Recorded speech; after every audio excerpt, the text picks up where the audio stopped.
বাঁশখালী থানার অন্তর্গত পূর্ব বরগুনা ইসলামী যুবক কল্যাণ পরিষদের উদ্যোগে আজকে বিশাল তাফসিরুল কোরআন মাহফিলে সভাপতি হিসেবে আসন অলঙ্কিত করবেন এতদ অঞ্চলের কৃতি সন্তান বিশিষ্ট ইসলামী চিন্তাবিদ, বিশিষ্ট আলেমে দ্বীন, আলেম সমাজের উজ্জ্বল নক্ষত্র, ওস্তাদুল আসাতিজা, ইসলামী আন্দোলন অন্যতম সিফাহ সালাহ, আমার প্রিয় ওস্তাদ হযরত মাওলানা অধ্যক্ষ আরিফুল্লাহ সাহেব। আজকের মাহফিলে প্রধান অতিথি হিসেবে উপস্থিত থাকবেন বিশিষ্ট আলেমে দ্বীন, বিশিষ্ট ইসলামী চিন্তাবিদ হযরত মাওলানা অধ্যক্ষ বদরুল হক সাহেব। আজকের মাহফিলে আপনাদের সামনে গুরুত্বপূর্ণ তাফসীর পেশ করেছেন আসরের পর থেকে বিশিষ্ট আলেমে দ্বীন, বাইতুল মামুর জামে মসজিদের সম্মানিত খতিব হযরত মাওলানা ইউনুস সাহেব। আপনাদের সামনে আলোচনা পেশ করেছেন হযরত মাওলানা বেদারুল হক সাহেব। মাহফিলে উপস্থিত আছেন বিশিষ্ট আলেমে দ্বীন, বিশিষ্ট ইসলামী চিন্তাবিদ, অত্র মাদ্রাসার সম্মানিত সাবেক সহসুপার হযরত মাওলানা রিদওয়ানুল হক সাহেব। উপস্থিত হযরত উলামায়ে কেরাম, উপস্থিত মুরব্বিয়ানে ইসলাম, উপস্থিত যুবক ভাইয়েরা, দ্বীনদার, ইসলাম প্রিয়, কোরআন প্রিয় আমার সম্মানিতা প্রিয় মুরব্বিয়ানে ইসলাম, মাইকের আওয়াজ যতদূর যাচ্ছে পর্দার অন্তরের মাসকুরাত সম্মানিত মা বোনেরা, সবাইকে আমার হৃদয়ঙ্গম সালাম জানাই। আসসালামু আলাইকুম ওয়া রাহমাতুল্লাহি ওয়া বারাকাতুহু। আমরা রব্বুল আলামিনের দরবারে শুকরিয়া সুজুদ আদায় করছি, যিনি আমাদেরকে অত্যন্ত মেহেরবানি করে আজকে জান্নাতের একটা বাগানে কোরআনুল কারীমের মাজলিসে আল্লাহ রব্বুল আলামিন আমাদেরকে দয়া করে উপস্থিত হওয়ার তৌফিক দিয়েছে। আমরা সেই মনিবের দরবারে আমাদের হৃদয়ের সবটুকু ভালোবাসা উজাড় করে দিই। আমরা সকলে পড়ছি আলহামদুলিল্লাহ। হাজার দরুদ সালাম বিশ্বের মানবতার মুক্তির দূত, মানবতার মুক্তির কাণ্ডারি নবী মুহাম্মদুর রাসূলুল্লাহ সাল্লাল্লাহু আলাইহি ওয়াসাল্লামের উপর। প্রিয় উপস্থিতি, আমি আপনাদের সামনে কোরআনুল কারীম থেকে একটি সূরার দুইটা আয়াতে কারিমা তেলাওয়াত করেছি। বিশ্বনবী অসংখ্য অগণিত মুখে নিঃসৃত বাণী থেকে একটি হাদিস শরীফ পাঠ করেছি। আল্লাহ তাআলা যদি আমাকে তৌফিক দেয়, আমি আপনাদের সামনে কিছু সময় কোরআন এবং হাদিস দিয়ে একটা বিষয়ের উপরে আলোচনা করার চেষ্টা করব। ওমা তাওফিক ইল্লা বিল্লাহ আলাইহি তাওয়াক্কালতু ওয়া ইলাইহি উনীব। আমি যেহেতু সময় বেশি পাবো না, এই জন্য আমি আলোচনাতে যাচ্ছি। আপনারা একটু মন দিয়ে শুনবেন, ওয়াজটা শুনবেন, বাড়িতে যাতে কিছু নিয়ে যেতে পারেন, জীবনে যাতে কিছু শিখতে পারেন, এরকম মন দিয়ে আলোচনা শুনবেন। আমি বানানো কোনো কথা বলবো না। আল্লাহ তাওফিক দিলে আমি কোরআন হাদিস থেকে আলোচনা করব, যাতে আপনাদের কিছু লাভ হয়, আমারও নিজেরও যাতে লাভ হয়, আপনাদেরও লাভ যাতে হয় ইনশাআল্লাহ। আল্লাহ তাআলা আমার তিলাওয়াতকৃত আয়াতের ভিতরে বলছেন ক্বাদ আফলাহা মান যাক্কাহা। আল্লাহ বলছেন কদে, অবশ্যই অবশ্যই, এতে কোনো সন্দেহ নেই। আফলাহা, সফল হবে, মান যাক্কাহা, যে ব্যক্তি নিজেকে পরিশুদ্ধ করবে। যে ব্যক্তি নিজেকে পরিশুদ্ধ করবে, আল্লাহ বলছেন সে অবশ্যই অবশ্যই সফল হবে। এই সফলের মানে হচ্ছে আল্লাহর জান্নাতে যাবে। সুবহানাল্লাহ। তো আবার বলছেন ওয়াকাদ খাবা মান দাসাহা, এবং অবশ্যই অবশ্যই খাবা, ব্যর্থ হবে, মান দাসাহা, যে ব্যক্তি নিজেকে কলুষিত করবে, কলঙ্কিত করবে। যে নিজেকে পবিত্র করবে, পরিশুদ্ধ করবে, সে সফল কাম হবে, অর্থাৎ আল্লাহর জান্নাতে যাবে। আর যে ব্যক্তি নিজেকে কলুষিত করবে, গুনার ভিতরে ডুবে রাখবে, এই দুনিয়ার লোভ লালসার ভিতরে নিজেকে ঢুকিয়ে রাখবে, সে ব্যর্থ। ব্যর্থ মানে জাহান্নাম। আসেন একটু ব্যাখ্যা যায়। জাক্কাহা, জাক্কাহা শব্দটি তাসকিয়া থেকে এসেছে। তাসকিয়া শব্দের অর্থ হচ্ছে পরিশুদ্ধ, পরিষ্কার, বৃদ্ধি, উন্নতি। যেমন কোরআন শরীফে আল্লাহ তাআলা রাসূলকে উদ্দেশ্য করে বলছেন, খুয মিন আমওয়ালিহিম সাদাকা। হে নবী, আপনি মানুষদের কাছ থেকে সাদাকা অর্থাৎ যাকাত গ্রহণ করুন এবং এর বিনিময়ে আপনি তুতাহহিরুহুম ওয়া তুযাক্কিহিম, এর বিনিময়ে আপনি তাদেরকে আপনি পবিত্র করে দেন এবং পরিশুদ্ধ করে দেন। সুতরাং তাসকিয়া শব্দের অর্থ হচ্ছে পরিশুদ্ধ। যেই নিজেকে পরিশুদ্ধ করবে সে অবশ্যই আল্লাহর জান্নাতে যাবে। সুবহানাল্লাহ বলেন, সুবহানাল্লাহ। এখন কি থেকে পরিশুদ্ধ হবেন আপনি? ইমাম কুরতুবী রাহিমাহুল্লাহ তাফসীরে কুরতুবীর ভিতরে লিখেছেন, আত-তাসকিয়াতু মিনাশ শিরকি ওয়া শাওয়াইবিল মাআসি। নিজেকে শিরিক থেকে, এই দুনিয়ার মধ্যে যত ধরনের গুনার কাজ আছে সমস্ত কাজ থেকে যে ব্যক্তি নিজেকে মুক্ত রাখতে পারবে সে ব্যক্তি দুনিয়াতে সফল কাম, আখিরাতেও সফল কাম হবে। সুবহানাল্লাহ। বন্ধুগণ, পৃথিবীতে যত নবী রাসূল আল্লাহ তাআলা পাঠিয়েছেন, বিশেষ করে আমাদের রাসূলকে আল্লাহ দুনিয়াতে পাঠানোর পিছনে একটা উদ্দেশ্য আছে। এই উদ্দেশ্যটা হচ্ছে আল্লাহ কোরআন শরীফে বলছেন, আল্লাহ তাআলা বলেন, হুয়াল্লাযী বা'আসা ফিল উম্মিয়িনা রাসূলাম মিনহুম ইয়াতলু আলাইহিম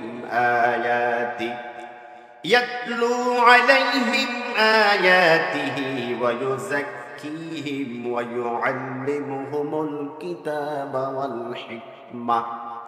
আল্লাহ তাআলা বলেন, আমি আমার রাসূলকে দুনিয়াতে পাঠিয়েছি, এই যে তিনি দুনিয়ার মানুষদেরকে তাসকিয়া করবেন, পরিশুদ্ধ করবেন এবং মানুষদেরকে কিতাব শিক্ষা দিবেন এবং হিকমা শিক্ষা দিবেন। সুবহানাল্লাহ। রাসূলকে দুনিয়াতে পাঠানোর পিছনে উদ্দেশ্য, রাসূল দুনিয়ার মানুষদেরকে পরিশুদ্ধ করবেন, গুনাহ থেকে মানুষদেরকে মুক্ত করবেন। দুনিয়ার যত আল্লাহ বিরোধী, খোদা বিরোধী কাজ আছে সমস্ত কাজ থেকে মানুষদেরকে রাসূল পরিশুদ্ধ করবেন, পরিষ্কার করবেন। এই জন্য রাসূলকে দুনিয়াতে পাঠিয়েছে। প্রিয় উপস্থিতি, তারপরে ওয়াকাদ খাবা মান দাসাহা, যে ব্যক্তি নিজেকে কলঙ্কিত করবে, গুনার ভিতরে ডুবিয়ে রাখবে, ফাফের ভিতরে নিজেকে ডুবিয়ে রাখবে, সে ব্যক্তি ব্যর্থ হবে। ব্যর্থ মানে জাহান্নাম। এখানে দাসাহা শব্দটি তাদের সিসুন থেকে এসেছে, আর তাদের সিস শব্দের অর্থ হচ্ছে দাবিয়ে রাখা, নিজেকে লুকিয়ে রাখা, পথভ্রষ্ট করা। যে ব্যক্তি নিজেকে গুনার ভিতরে লুকিয়ে রাখবে, ডুবিয়ে রাখবে, পথভ্রষ্ট রাখবে, সে ব্যক্তি ব্যর্থ হবে, অর্থাৎ সে ব্যক্তি জাহান্নামে যাবে। আমাদের ভিতরে অনেকে এরকম আছে না যে শুধু গুনার গুনাহ, গুনার গুনাহ, এরকম আছে না? আল্লাহর ভাষা হচ্ছে সেই ব্যক্তি ব্যর্থ যদি তওবা না করে ফিরে আসে, তওবা করে যদি ফিরে না আসে সে ব্যর্থ। প্রিয় উপস্থিতি, এবার আসেন, যে ব্যক্তি দুনিয়াতে নিজেকে গুনাহ থেকে মুক্ত রাখতে পারবে, দুনিয়ার যাবতীয় অপরাধ থেকে নিজেকে মুক্ত রাখতে পারবে, পরিষ্কার রাখতে পারবে, সে ব্যক্তি আল্লাহর জান্নাতের মেহমান হবে। সুবহানাল্লাহ। আর যে ব্যক্তি নিজেকে পবিত্র রাখতে পারবে না, গুনার ভিতরে নিজেকে জড়িয়ে রাখবে, ভিতরে ঢুকিয়ে রাখবে, সে ব্যক্তি ব্যর্থ হবে, আল্লাহর জাহান্নামে যাবে। নাউযুবিল্লাহ। মানুষ যে গুনাহ ছেড়ে দিলে, মানুষ যে নিজেকে পরিষ্কার রাখলে, পরিশুদ্ধ রাখলে আল্লাহর জান্নাতে যাবে, তার বাস্তব প্রমাণ কোরআন শরীফ। আল্লাহ তাআলা বলেন, ওয়ালিমান খাফা মাকামা রাব্বিহি ওয়া নাহান নাফসা আনিল হাওয়া ফাইন্নাল জান্নাতা হিয়াল মাওয়া। জোরে বলেন আল্লাহু আকবার। আল্লাহ তাআলা বললেন, ওয়ালিমান, যে ব্যক্তি খাফা, ভয় করবে, মাকামা, দাঁড়ানোকে, রব্বিহি, তার রবের সামনে, যে ব্যক্তি আল্লাহর সামনে হিসাব দিতে হবে, এই কথাটাকে ভয় করবে, হিসাবকে ভয় করবে, আর নিজেকে ভয় করে, ওয়া নাহান নাফসা আনিল হাওয়া, আর দুনিয়ার যাবতীয় গুনার কাছ থেকে নিজেকে বিরত রাখবে। আল্লাহ তাআলা তার ব্যাপারে বলেন ফা ইন্নাল জান্নাতা হিয়াল মাওয়া, সে ব্যক্তি জান্নাতুল মাওয়ার অধিবাসী। সুবহানাল্লাহ। তাহলে জান্নাতুল মাওয়ার মধ্যে কারা যাবে? যারা কিয়ামতের দিনকে ভয় করবে, হিসাবের দিনকে ভয় করবে, যারা দুনিয়ার থেকে গুনাহ দিয়ে আল্লাহর ভয় অন্তরে রেখে যারা কিয়ামতের দিনকে ভয় করবে, তারাই জান্নাতুল মাওয়ার মধ্যে যাবে। সুবহানাল্লাহ বলেন। প্রিয় উপস্থিতি, এই জন্য আমি মনে করি আমাদের এই দুনিয়াতে সমস্ত কাজ করার আগে নিজের এই আত্মাকে, নিজের নফসকে আগে পরিষ্কার করতে হবে। ঠিক কিনা বলেন না?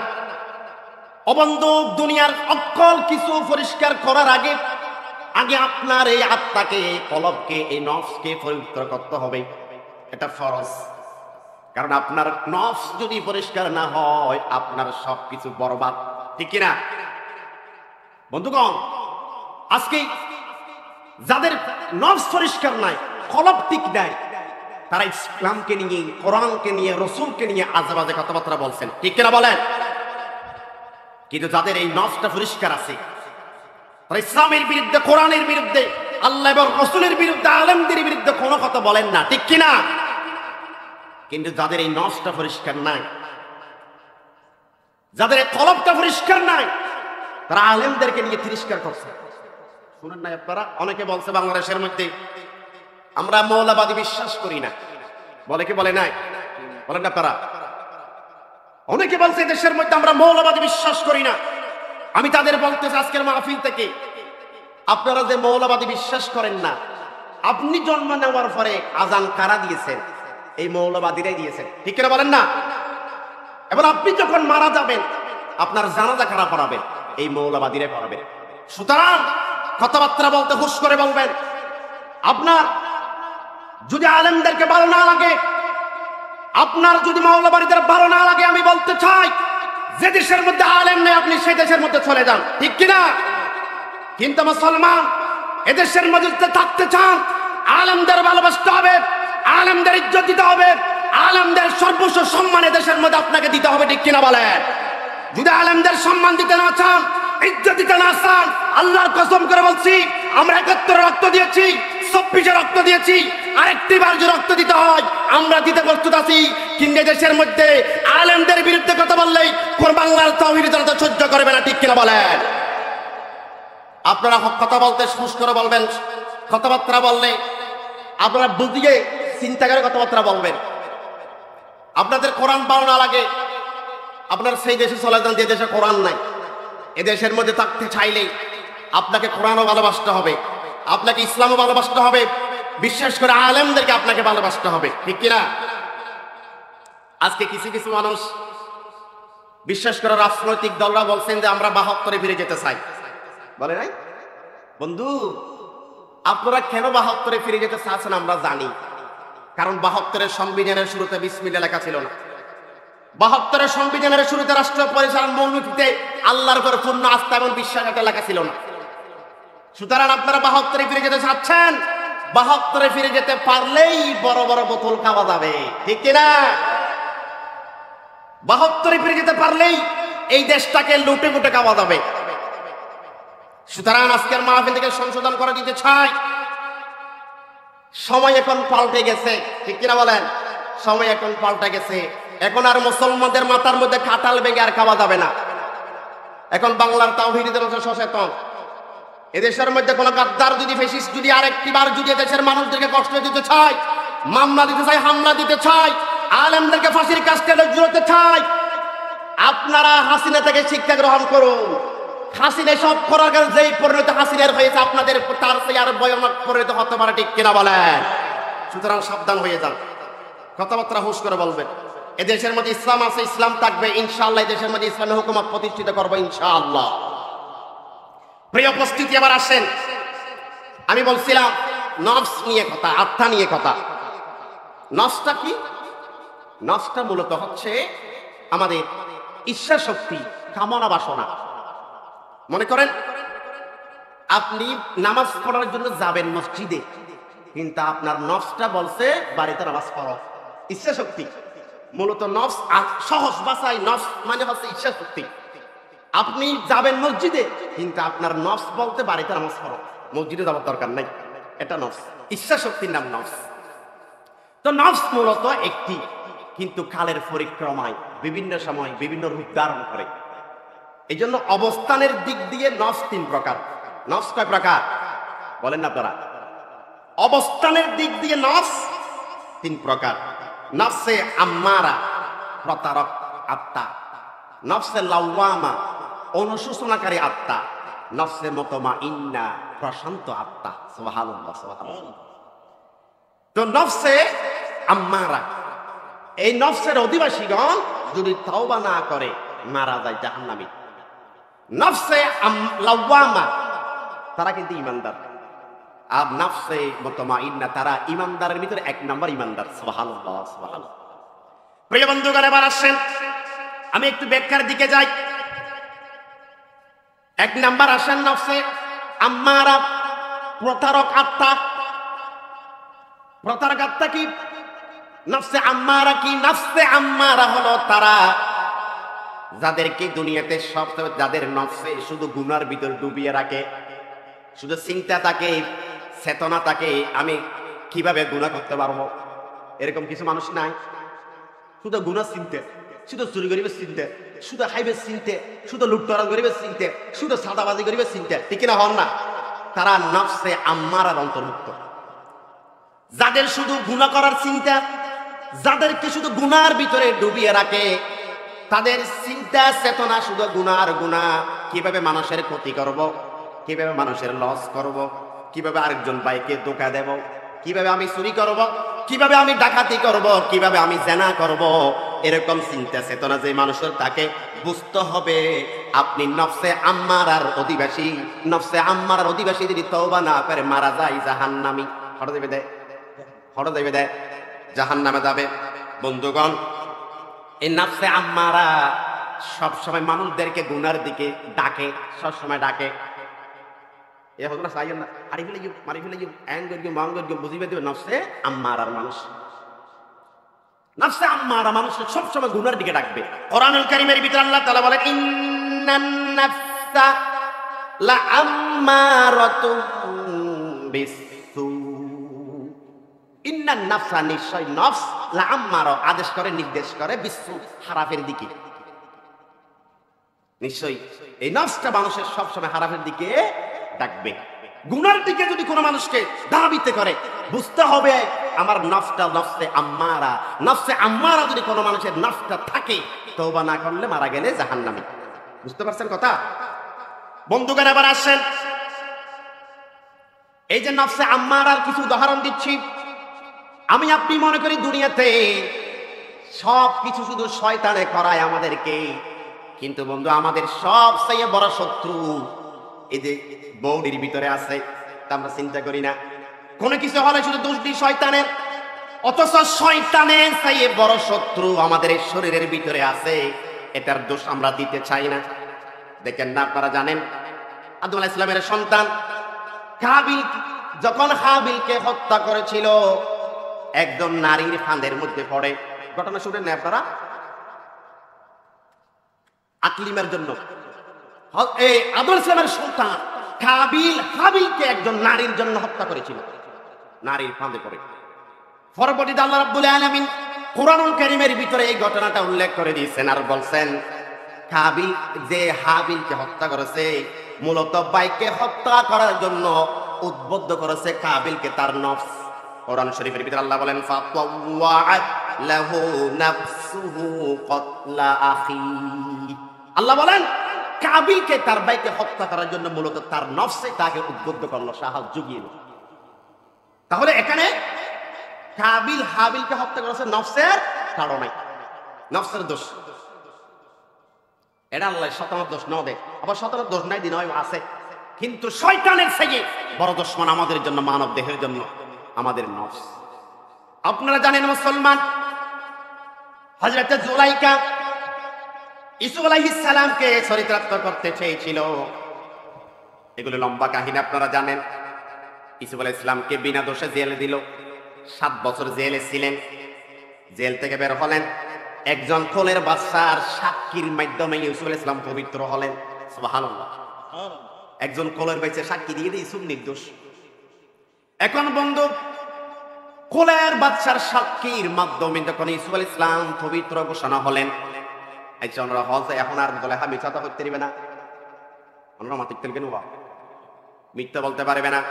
এখন মিশরের বাদশা জিজ্ঞেস করলো জুলাইকাকে, জুলাইকা এখন বড় দোষটা কার? তখন বন্ধু হযরত জুলাইহা সেদিন একটা কথা বলেছিল, আমি আমার নিজেকে নির্দোষ মনে করি না, কারণ আমার নফস, মানুষের নফস মানুষকে খারাপের দিকে সবসময় উদ্বুদ্ধ করে। বন্ধু হাজার হাজার বছর আগে জুলাইকা যে কথাটা বলেছিল সেই কথাটা আল্লাহ কোরআনুল কারীমের ভিতরে তুলে দিয়েছেন। সুবহানাল্লাহ। আল্লাহ বলেন ওয়া মা উবাররিউ নাফসি ইন্নান নাফসা লাআম্মারাতুম বিসসু। জুলাইকা বলেছিলেন আমি আবার নিজেকে নির্দোষ মনে করি না, কারণ নফস মানুষদেরকে খারাপ কাজের দিকে ডাকে। সুতরাং এখানে জুলাইকা নিজেকে বলছেন আমার নফস আমাকে ধোঁকা দিয়েছে। এখানে কিন্তু জুলাইকা শতানা হতা উল্লেখ না করে, নফসের হতা উল্লেখের দিক। সুতরাং মানব দেহের সবচেয়ে বড় শত্রু আমার আপনার নফস। আল্লামা ইবনুল জাওজি রাহিমাহুল্লাহ, আল্লামা ইবনুল জাওজি রাহিমাহুল্লাহ তিনি একটা কিতাব লিখেছেন তালবিসুল ইবলিস, ইবলিস যেভাবে মানুষদেরকে ধোঁকা দেয়। এই কিতাবের ভিতরে একটা ঘটনা এসেছে। বনি ইসরায়েলের একজন আল্লাহর ওলি ছিলেন, তিনি জগৎ বাসা আল্লাহর ওলি।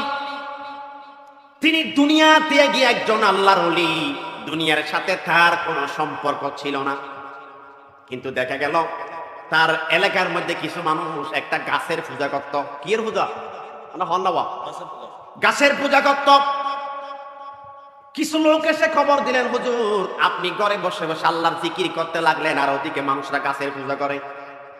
আল্লাহর ওলি খুবই রাগান্বিত হলেন। তিনি কুড়িল নিয়ে বের হয়ে গেলেন গাছটা কাটার জন্য। যেতে যেতে কিছুক্ষণ গেলেন, পথের মধ্যে শয়তানের সাথে দেখা। আল্লাহ দেয় শয়তানের সাথে দেখা। শয়তান বলল আপনি কোথায় যাচ্ছেন? বলল গাছটা কাটার জন্য। শয়তান বলল আপনি তো গাছটা কাটতে পারবেন না। দুইজনের সাথে লড়ালড়ি শুরু হলো, লড়াই শুরু হলো, কুস্তি শুরু হলো। এখন মুসলমান আল্লাহর ওলির তো ইমানের পাওয়ার আছে। দুইজন যখন কুস্তি শুরু হলো, শয়তানকে আল্লাহর ওলি ফেলে দিল মাটিতে। সুবহানাল্লাহ। এখন মুসলমান শয়তান যখন আল্লাহর ওলির সাথে ফেরে উঠছে না, এবার শয়তান নতুন একটা চক্রান্ত করলো। বলল আল্লাহর ওলি আপনি যে গাছটা কাটতে যাচ্ছেন, আমি তো দেখতে পাচ্ছি গাছটা থাকলে আপনার কোনো ক্ষতি হবে না, কারণ আপনি তো মূর্তি পূজা করছেন না। মানুষের মূর্তি পূজা করলে আপনার তো ক্ষতি কি? আমাদের দেয়া পথভ্রষ্ট করি ফেললে। মানুষের মূর্তি পূজা করলে আপনার ক্ষতি কি? আপনার তো কোনো ক্ষতি হচ্ছে না, আপনি নিজে তো করছেন না। বরঞ্চ আমি আপনাকে একটা লাভের কথা বলি। কি লাভ? শয়তান সেদিন বলেছিল আল্লাহর ওলি আপনি যদি গাছটা না কেটে বাড়িতে ফিরে যান, আমি প্রতিদিন রাতে আপনার মাথার পাশে 2 দিরহাম করে রাখবো। দিরহাম তো রাখবো হদিয়া হদ অনেক শয়তানে।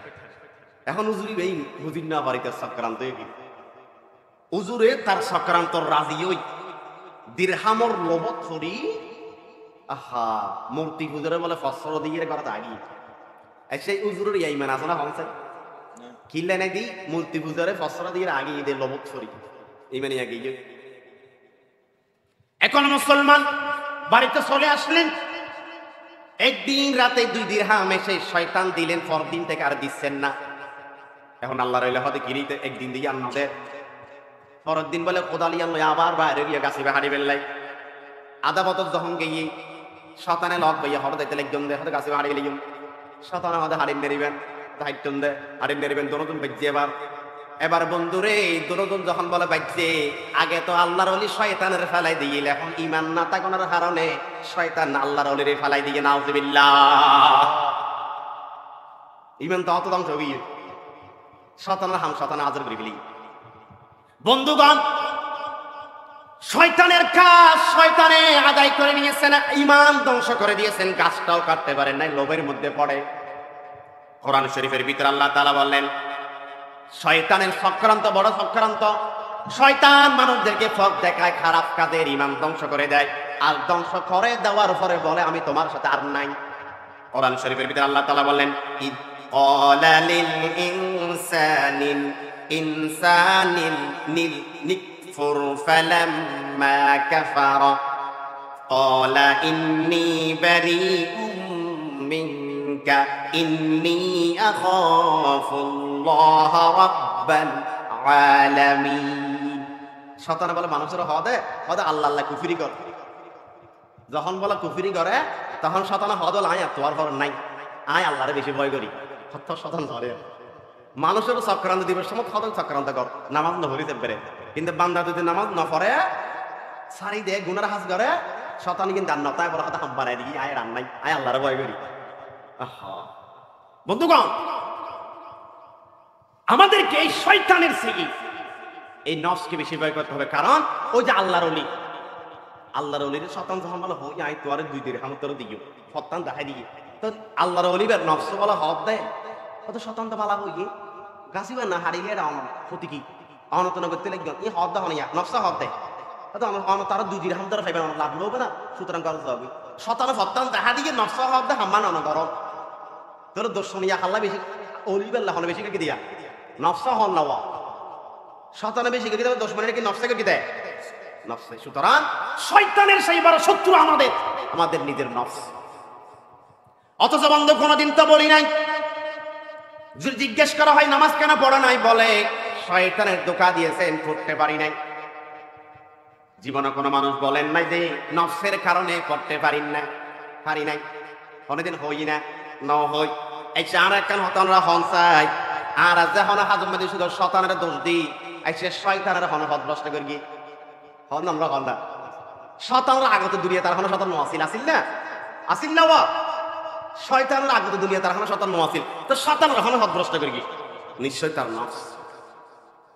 তাহলে এই ঘটনা তুমি বুঝে যাবে শয়তানের তো বড় দুশমন আর আল্লাহ, শত্রু আর আল্লাহ আর নফস। শয়তানকে যখন বলা হয়েছিল তুমি আদমকে সিজদা দাও, وَإِذْ قُلْنَا لِلْمَلَائِكَةِ اسْجُدُوا لِآدَمَ فَسَجَدُوا إِلَّا إِبْلِيسَ। যখন আল্লাহ ফেরেশতাকে বললেন তোমরা আদমকে সিজদা দাও, সমস্ত ফেরেশতারা সিজদা দিল ইল্লা ইবলিস, ইবলিস না দেয়। ইবলিসকে যখন জিজ্ঞেস করা হয়েছিল তুমি কেন সিজদা দাও নাই, ইবলিস বলেছিল ক্বালা আসজুদু লিমান খলাকতা তিনা। কথা আমি বলে সিজদা দিতাম ইয়া দিবারে মানে মেরে দিবা নাই নাউযুবিল্লাহ আল্লাহ, কথা মেরে দিবা নাই দিবারে সিজদা দিতাম আর বানাইন তো আগুন দি। খলাকতানি মিন নারিন ওয়া খলাকতাহু মিন তিন, আর বানাইন তো আগুন দি, আদমের বানাইন তো মেরে দি। সুতরাং আগুনের হামল ওই মিক্কা ওরন মেরের হামল নিতির মিক্কা জন আয় আদমের সিজদা দিন লাগবে নাউযুবিল্লাহ আল্লাহ। তাহলে আমরা এবার আর হনসাই আদম এই শয়তানের এই হাসকান এই হতাকার হনসিকে দিয়ে সব সিজদা নদী বেল্লাই নফস। সুতরাং আমাদের বড় শত্রু এই নফস, জীবনে দোষ দিই না এই নফসে। আমরা চেষ্টা করব আজকে থেকে এই নফসটাকে কন্ট্রোল করা। আপনি যদি এই নফসকে গুনাহ থেকে, অবৈধ কাজ থেকে, জেনা থেকে, ব্যভিচার থেকে, খারাপ কাজ থেকে, কবিরা গুনাহ থেকে, সগীরা গুনাহ থেকে এই নফসকে যদি আপনি বিরত রাখতে পারেন, আপনার জন্যই আল্লাহর জান্নাত। সুবহানাল্লাহ। এবার আসেন বন্ধু, নফসের লাওয়ামা, অনুশোচনাকারী নফস।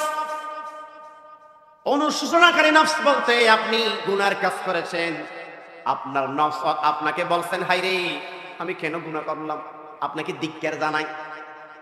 এনিমে মাঝে মধ্যে না গুনাহ করলে অন্তর হদায় কিনলে গুনাহ করলাম ইয়া এনিমে না মাঝে মধ্যে বাবু কে তো বন্ধু শুনে রাখেন একটা কথা, গুনাহ করার পরে নামাজ না পড়ার কারণে যদি আপনার এই নফস আপনাকে ধিক্কার জানায় কেন তুমি নামাজ পড়ো নাই, বড় অন্যায় করেছো, এটা যদি তোমার নফস তোমাকে বলে বুঝতে হবে এখন আপনার ভিতরে ঈমান আছে। সুবহানাল্লাহ। না সাহাবীরা জিজ্ঞেস করে ইয়া রাসূলুল্লাহ আমার ভিতরে যে ঈমান আছে এটা কিভাবে বুঝবো? প্রশ্নই না আরাতুল না আরাতুল জানিবার প্রশ্ন ভাইয়ান।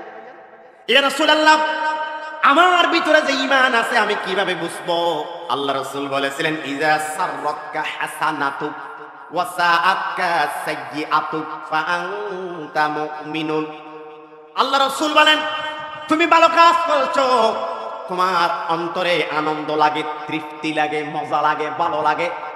আর গুনার কাজ করেছো তোমার অন্তরে ভালো লাগে না, তোমার নফসে তোমাকে ধিক্কার জানায় তুমি কেন গুনাহ করেছো।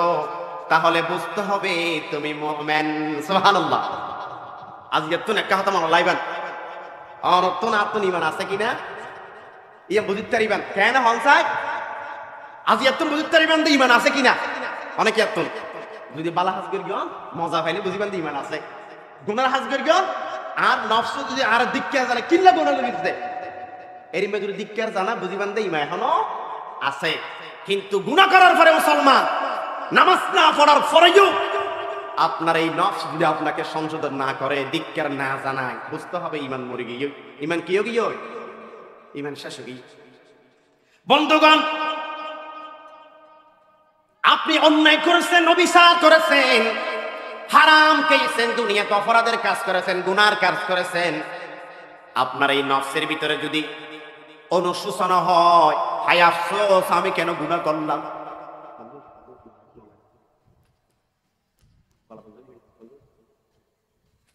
তাহলে বুঝতে হবে আমার ইমান এখনো টিকে আছে। হারাম খাদ্য এই যে আরার ভিতরে অনুশোচনা আছে না, অন্য আমরা শুনলাম দেখা লাখ লাখ টিয়া লাখ লাখ দেশের সম্পদ বিদেশের মধ্যে প্রচার করে দিচ্ছি, গরিবের বাড়ির ধ্বংস করে হক মেরে বিদেশের মধ্যে প্রচার করছি, আর তাহাজ্জুদের নামাজ 70 রাকাত পড়ছি আমরা, ঠিক কিনা বলেন?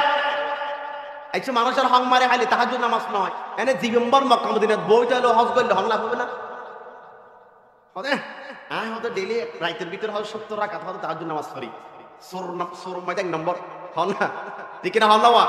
সোর মধ্যে 1 নম্বর। এ হয়তো মুসলমান চাইল না মসুদির মধ্যে বেড়ে 1 নম্বর হাতাল এবার ইমান সাহেবের কিছু দিক, কিন্তু শুধু মধ্যে 1 নম্বর হল না? আমি সেটা হচ্ছি না, শুধু মধ্যে 1 নম্বর, কিন্তু মসুদের মধ্যে ইমান সাহেবের কিছু দিক বইলে ইটার ইবাদতুল্লাহ বলে কোরআন তেলাওয়াত আর কোন সুন্নাত করতে পারি না, কিন্তু শুধু মধ্যে কি আইসিবে এনে যদি তওবা না করে যার হককে তারা যদি ফেরত দিন ফেলায় এনে কিয়ামত পর্যন্ত নামাজ পড়লে হল লাভ হবে না? আহা সাধু সাথে কি দিয়া এমনি গরিবের হককে মারে মারে হার লন্টন করে হার জলম করে হার মসজিদ বই ইল্লাল্লাহ ইল্লাল্লাহ ইল্লাল্লাহ মাঝে মধ্যে ডাক মারার করে অর্ডার করিয়ে, ঠিক না? হল না? আহা হল লাভ হবে না? বন্ধুগণ, আপনি হারাম খাওয়ার পরে, অন্যায় করার পরে, কাউকে জলম করার পরে যদি আপনার এই অন্তরের ভিতরে অনুশোচনা হয়, বুঝতে হবে আপনি মুমিন। যদি অনুশোচনা না হয় আপনি বেঈমান, আপনার ঈমান মারা গিয়েছেন। হযরত আবু বকর সিদ্দিক গোলামে খাবার আনলেন, কিছু মুখের মধ্যে দিয়ে দিলেন, পেটের মধ্যে চলে গেলেন। খাবার শেষ হওয়ার পরে জিজ্ঞেস করলেন, ও গোলাম তুমি এই খাবার কোথায় পেয়েছিলে? গোলাম বলেছিল, আমি জাহেলিয়াতের জামানার মধ্যে হাত গণনা করতাম, তখন আমাকে কিছু দেয় না, এখন দিয়েছেন, ওই টাকাগুলো দিয়ে আপনার জন্য কিছু খাবার এনেছি। আবু বকর সিদ্দিক সেদিন বলেছিল তুমি তো আমাকে ধ্বংস করে দিয়েছো। আরে তিনি কি করলেন দেখেন, হাদিস শরীফের ভিতরে এসেছে, মা আয়েশা বলেন ফাআদাখালা আবু বকরিন ইয়াদাহু ফাকাআ কুল্লা শাইইন ফি বাতনিহি। এই গালের ভিতরে বলে আবু বকর সিদ্দিকের সমস্ত আঙ্গুল বেকুব ঢুকে দিয়ে, ঢুকাই দেওয়ার পরে মুসলমান এই আঙ্গুলগুলো ঢুকাই দেওয়ার পরে বমি করতে করতে পেটের ভিতরে যত খাবার আছে আবু বকর সিদ্দিক সব খাবার বের করে ফেললেন। সুবহানাল্লাহ। এটা সামান্য হারাম দিক কি? মা আয়েশা বললেন, আব্বাজান আপনি এরকম কেন করতেছেন, আপনি তো মারা যাবেন। আবু বকর সিদ্দিক সেদিন বলেছিল, ও আমার মেয়ে, আমি যদি মারাইও যদি যাই, আমার এই পেটের ভিতরে এক বালু পরিমাণ হারাম আমি থাকতে দেব না, কারণ রাসূল বলেছেন যেই শরীরের মধ্যে হারাম ঢুকেছে ওই শরীর জান্নাতে যাবে না। যে শরীরের মধ্যে হারাম ঢুকে হঠাৎ যাবে দেয় জাহান্নামে যাবে। এই হারাম আর হাইন না খায় হন না আজ এই হারাম খাইবে লাই বলি রে ব্যবসায়ী হলে ব্যবসা করি নে রে সাদা বাজল্লা বলি রে, ঠিক হন না? ইন বলে হারাম হইতে রে, ইতারা যে সাদাবাজি করে, ইতারা যে ব্যবসায়ী করে, জলম করে, অত্যাচার করে, ডেলি বেশিতে 500 টাকা, ইতা লফি লেগে 400 টাকা উত্তর হাত দোয়াই দিই, ইন বলে আরা হইতে রে মালায় বলে, মানে ইতার অন্যায় করি আরা চাই থাকো। আহা কেন দুনিয়া আগের কি দেখেন না, ফেরাউনের পর্যন্ত এরিমা জলম না করে, ফেরাউনের পর্যন্ত এই দেশের মধ্যে আজ জ্যাম করি আলেমরের মুখ বন্ধ করে রাখি রাজনৈতিক দলে না, হয়তো হন্যের বেড়ে কিনা আরা খাইয়েন দেরিকে। আহা হন হন সমস্যা না, কিন্তু এটা যে আল্লাহ আছে 15 বছর হাইয়ে দে, এইবার পরিণতি কি হই দেবের সম্মতি ফেটে উঠতে পর্যন্ত নিতে পারে, ঠিক কিনা? হল দিবে তো শিক্ষা লন না, অবস্থা কি হইবে কি? এবার আসেন মুসলমান, হারাম খাওয়ার পরে আপনার ভিতরে যদি অনুশোচনা হয়, গুনার কাজ করার পরে যদি অনুশোচনা হয়, বুঝতে হবে আপনি মুমিন, আপনি নফসে লাওয়ামার অন্তর্ভুক্ত। নফসে লাওয়ামার অন্তর্ভুক্ত কোন মানুষ থাকলে আল্লাহর জান্নাতে যাবে। সুবহানাল্লাহ। বন্ধুগণ এবার আসেন, ইমাম গাজালি ইয়াহিয়া উলুমুদ্দিনের ভিতরে লিখেছেন, একজন তালিবে ইলম, মাদ্রাসার ছাত্র, একদিন ঝড় বাতাসের সময় মসজিদে বসে বসে কিতাব পড়ছেন। এমন সময় বন্ধু, একজন যুবতী মেয়ে, ঝড় বাতাসে আর কোনো পথ না দেখে ওই যুবতী মেয়েও মসজিদে ঢুকে গেলেন। এখনো মধ্যে ফুয়াইবে বলে কোরআন শরীফ পড়ে, কিতাব পড়ে, আর কোনো মধ্যে মাইবে দেয় বৌদিক কি। এখন হাইলেগা যখন দন শতানতে বলে ভূতার অত এই সুযোগ আর পাতিল শতান ভূতার দিয়া। বন্ধুগণ কিতাবের ভিতরে এসেছে, শয়তান যখন ওই তালেবে ইলমকে গিয়ে বলছেন, এই তালেবে ইলম আর সুযোগ তুমি পাবে না, এই সুযোগ হাতছাড়া করবে না। তখন বন্ধু ওই তালেবে ইলম গুনাহ থেকে বাঁচার জন্য কি করেছেন দেখেন, কিতাবের ভিতরে এসেছে, তিনি একটা মোমবাতি জ্বালালেন, আর মাঝে মধ্যে মোমবাতির আগুনের ভিতরে হাতের এই আঙ্গুলটাকে ঢুকিয়ে দিচ্ছেন, মাঝে মধ্যে ঢুকিয়ে দিচ্ছেন। ঝড় বাতাস যখন শেষ, ওই যুবকটি মেয়ে যখন চলে যাচ্ছে, যাওয়ার সময় ওই যুবককে জিজ্ঞেস করলেন, ভাই যুবক, আমি তোমার ভিতরে একটা কাজ দেখলাম আজকে জীবনে কোনোদিন দেখি নাই, তুমি মাঝে মধ্যে হাতের আঙ্গুলকে কেন আগুনের মধ্যে ঢুকিয়ে দিলে, একটু আমাকে বলো। যুবক বলল, বোন, এই মসজিদের ভিতরে তুমিও একা, আমিও একা, এখানে আর কেউ নাই, আমাদেরকে একা পাইয়ে শয়তান বলছে, যুবক সুযোগ আর তুমি পাবে না, শেষ সুযোগ, তুমি ওই মহিলার সাথে জেনা করো। নাউযুবিল্লাহ। না, শয়তান যখন আমার কানে কানে এসে আমাকে ধোঁকা দিতে চাচ্ছে, আমি গুনাহ থেকে বাঁচার জন্য, জেনা থেকে বাঁচার জন্য আমার হাতের আঙ্গুলকে আগুনের মধ্যে ঢুকিয়ে দিচ্ছি।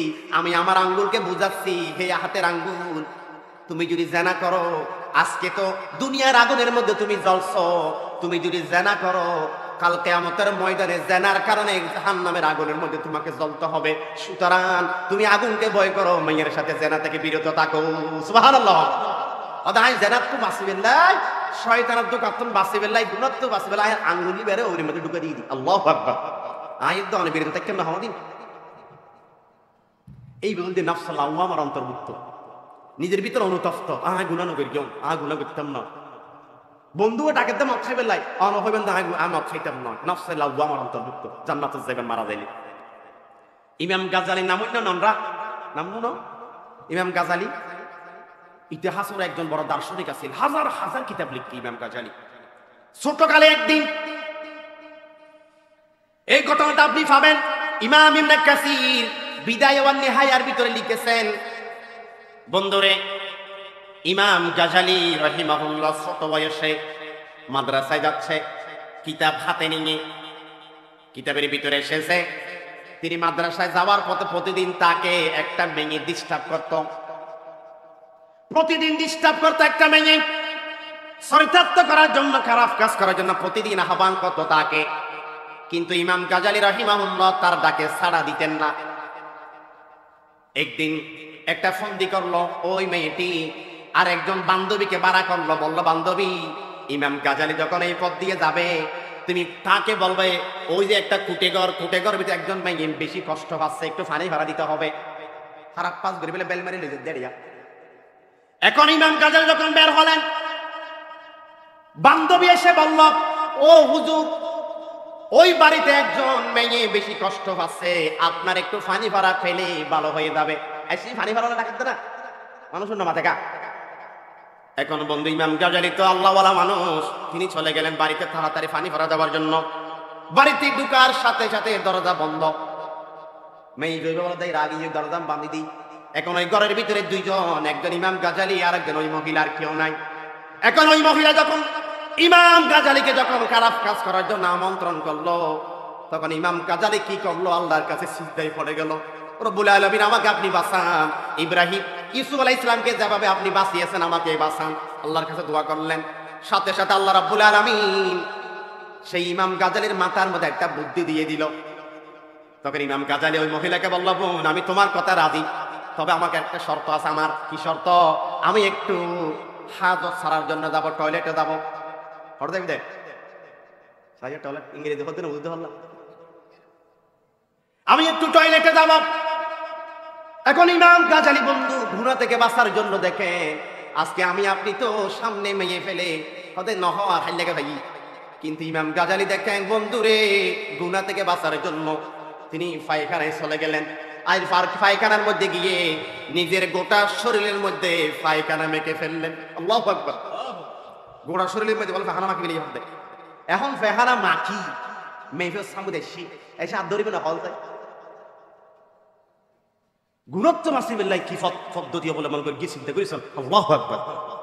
যখন এসে বলে গোড়া শরীরে পেহানা মাখি মেয়ে ভাজির কুদুরি গাছ না, কুদুরি গাছ না। কিতাবের ভিতরে এসেছে বন্ধু, তিনি এদিকে ক্লাসের সময় শেষ, এদিকে দেরি হয়ে যাচ্ছে ক্লাসে, তিনি আর গোসল করতে পারেন নাই। হালকা পাতলা পরিষ্কার করে তিনি তাড়াতাড়ি ক্লাসের মধ্যে ঢুকে গেলেন।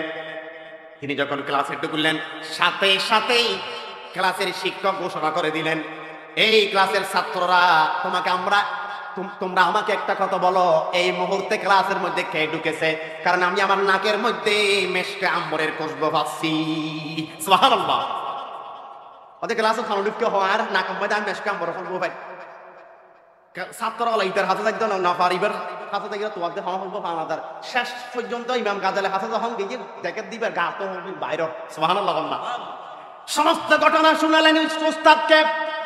এবার উস্তাদ বললেন, ওই দুনিয়ার মানুষ শুনো, দুনিয়াতে থাকতে যদি কোনো জান্নাতি যুবক দেখতে চাও আমার এই ইমাম গাজালিকে দেখো। কারণ ইমাম গাজালি গুনাহ থেকে বাঁচার জন্য কি পদ্ধতি অবলম্বন করেছে দেখো। শরীরের মধ্যে পায়খানা মেখেছেন গুনাহ থেকে বাঁচার জন্য। আল্লাহ রাব্বুল আলামিন গুনাহ থেকে বাঁচার কারণে চেষ্টা প্রচেষ্টা করার কারণে আল্লাহ তাআলা সেই গুনাহ, সেই পায়খানাগুলোকে, গন্ধগুলোকে আল্লাহ তাআলা মেশক আম্বরের খুশবু বানিয়ে দিয়েছেন। সুবহানাল্লাহ। গুণত্ব বাঁচি বেলাই সুবহানাল্লাহ। আয়ের দানা করে গেম নাইরি মাহাজ দিন না অনেকদিন করতাম না। এই তারা বলদি নফসে লাওয়ামার অন্তর্ভুক্ত, নফসে লাওয়ামার অন্তর্ভুক্ত। গুনাহ করি কোন আল্লাহর হাসা মাফ চাই বেলাইব, আল্লাহর হাসা খান দিব, আল্লাহর হাসে আল্লাহ কিল্লা গুনাহ করলে মাই তো নবজি করি আল্লাহ, আল্লাহ নবজি করি আল্লাহ, এরকে অনতফত হইব ইবে নফসে লাওয়ামার অন্তর্ভুক্ত। এর নফস যদি আত্ম অনতন থাকে, অর্থাৎ গুনাহ করানোর পরেও যদি অনুশোচনা হয়, মাফ চাই বেলাই যদি আর অনুশোচনা করে নফসে, বুঝিবেন দে আর ইমান নেন এখনো জীবিত আছে। কিন্তু বহুত কি আছে মখাত আছে, কোনো অনুশোচনা নাই, কোনো তওবা নাই, ফিরিয়ে নয় বুঝিবেন দিতে ইমানি কিও কিও এবার শেষ বরবাদ ইয়ান মানা করিবেন। বন্ধুগণ, 3 নাম্বার এখন শেষ করে দিই, নফসে মুতমাইন্না। 3 নাম্বার নফস, নফসে মুতমাইন্না। নফসে মুতমাইন্না বলতে প্রশান্ত আত্মা, যে আত্মা আল্লাহ রাজি করে ফেলে গিয়ে খুশি করে ফেলে। তাই নফস লইরা অনেক মুফাসসিরে কেরামে মতভেদ দিয়ে কিয়া হদে নবী হল নফস, আবার কিয়া হদে সাহাবী হল নফস হদে, আবার কিয়া হদে সাহাবী হল নফস তাইবু, নবী হল নফস তাইবু, আল্লাহর ওলি হল নফস তাইবু। আবার হনে কিয়া হদে যারা দুনিয়ার মধ্যে হনদিন গুনাহ না করে তারা নফস মুতমাইন্না হবু। আবার কিয়া হদে যারা দুনিয়ার মধ্যে হনদিন জানা না করে, বিবেচনা না করে, এই যে দিব্যই বেদে লজ্জাস্থান অনেকে আল্লাহ ব্যবহার না করে, ইতরা আল্লাহ নফসে মুতমাইন্নার অন্তর্ভুক্ত করিব। নফসে মুতমাইন্নার অন্তর্ভুক্ত যারা ইকরার বলে মৃত্যুর সময় ফেরেশতারা হানা আইরা হবো দে শুধু এক মিনিট শেষ করে দিই। কোরআন শরীফের ভিতরে আল্লাহ তাআলা নিয়ে আইয়াতুহান নাফসুল মুতমাইন্না ইরজিই ইলা রাব্বিকি রাদিয়াতাম মারদিয়া ফাদখুলি ফি ইবাদি ওয়াদখুলি জান্নাতি। জুন বলে নফসে মুতমাইন্নার অন্তর্ভুক্ত আর হবো বলে মৃত্যুর সময় হানা আইরা ও আল্লাহর বান্দা বাইরে আইয়ো, ইরজিই বাইরে আইয়ো ইলা রাব্বিকি রাদিয়াতাম মারদিয়া, তোমার রবরিকা যে রব তোমার মধ্যে রাজি খুশি। সুবহানাল্লাহ।